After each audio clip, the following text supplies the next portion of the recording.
لیکن نسیم صدیقی صاحب یہ بتائیے گا، مان بھی لیا جائے کہ سکندر سلطان رازا صاحب کو مزید تھوڑا سا اور ٹائم دینے کے لیے یا جتنی خدمات ان کی رہی ہیں موجودہ حکومت کے لیے انہیں تھوڑا کہتے ہیں نا کہ ایک مطلب یہ کہ تھوڑا سا اور روم پرووائڈ کرنے کے لیے اگر گورنمنٹ رک بھی جاتی ہے تو سر ایک نیا آئینی بحران پیدا ہوگا، کیونکہ جو 26ویں آئینی ترمیم کے بعد جو شکیں ہیں جن میں تھوڑی ترامیم کی گئیں، جن میں تھوڑی رد و بدل سامنے آئی ہے، اس کے بعد ابھی تک کوئی تاریخ یا دن کا تعین نہیں کیا گیا کہ اگر نئے چیف الیکشن کمشنر کی تعیناتی موجودہ وقت تک نہیں ہوتی تو جو ابھی کے چیف الیکشن کمشنر ہیں وہ اس عہدے پر برقرار رہیں گے، تو سر کب تک برقرار رہیں گے؟ یہ ابھی بھی آئینی سکون موجود ہے اس آئینی ترمیم میں، تو پھر کیا حالات حاضرہ ہوں گے مستقبل کے؟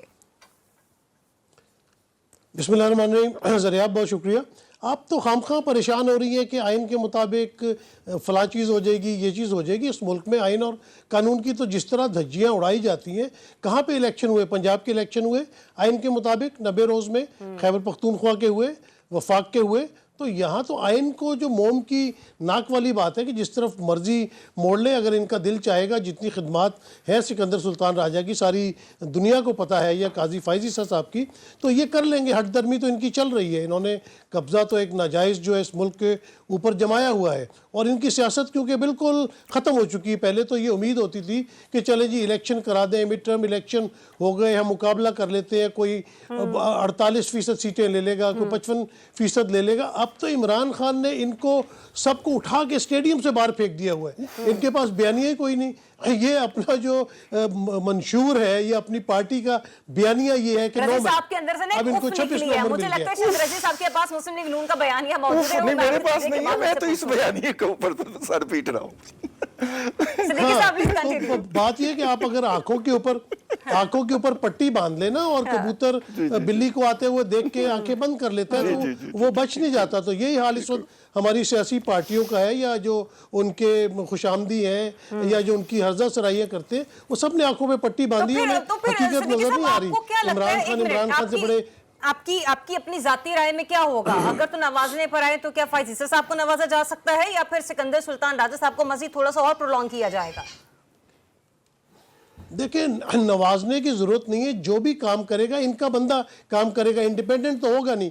اگر سکندر سلطان راجہ کا یہ ٹینیور بڑھا دیتے ہیں تو کیونکہ اس سے یہ بہت خوش ہے، کیونکہ انہوں نے بالکل ایک ذاتی سیاسی پارٹیوں کے ملازم کی طرح انہوں نے کام کیا، تو یہ ان سے بہت خوش ہے. یہ ہو سکتا ہے نئے بندے کا چانس نہ لیں، اور اگر نیا بندہ بھی یہ کوئی لگائیں گے تو یہ اپنا ہی لگائیں گے نا. اب دیکھیں انہوں نے سپریم کورٹ میں جس طرح اپنے بندے بٹھا دیے ہیں، اب اسلام آباد ہائی کورٹ میں اپنے بندے لانے کی بات ہو رہی ہے. ہر امپورٹنٹ منسٹری کے اوپر جو لوگ ہار بھی گئے تھے، رانا ثناء اللہ ہیں، جو عوام کے مسترد شدہ لوگ ہیں، انہیں بھی لا کے اسمبلی میں بٹھا لیا. تو انہوں نے تو اپنی ایک امپائر بنائی ہوئی ہے. کہیں نہ کہیں سے ہاں اس طرح کے لوگوں کو نوازنے کی گورنمنٹ جو ہے وہ کوشش یا کوئی نہ کوئی سامان اکٹھا کرتی رہتی ہے. مجھے کیا بتائیے گا رضی صاحب، چلے فور انسٹنس مان بھی لیا جائے کہ انہیں ایکسٹینشن دی جاتی ہے سکندر سلطان راجہ صاحب کو، ٹھیک ہے، تو سر ایک متنازع چیف الیکشن کمشنر کہ جن پر میں صرف ایک سیاسی جماعت نہیں کہوں گی، بہت سی دیگر سیاسی جماعتیں جو ہیں ان کو بھی آبجیکشن ہے، اور پھر ایک پہلے ہی ہم دیکھ رہے ہیں کہ جو سیاسی ماحول ہے وہ انتہائی تذبذب کا شکار ہے. پھر ایسے میں ایک ایسی تعیناتی کو لے کر مزید آگے لنگر آن کرنا یا مزید آگے چلنا، آپ کو نہیں لگتا ایک اور نیا پولیٹیکل کیوس جو ہے وہ جنریٹ ہو جائے گا، اور پھر ایک متنازع چیف الیکشن کا مزید دوبارہ سے ایکسٹینشن لینا، یا پھر ایک کچھ معلوم نہیں نا کب تک ان کو عہدے پر برقرار رکھا جاتا ہے جب تک نئے چیف الیکشن کمشنر کی تعیناتی نہیں ہو جاتی. تو سر یہ ایک بڑا ہی عجیب سا معاملہ ہوگا.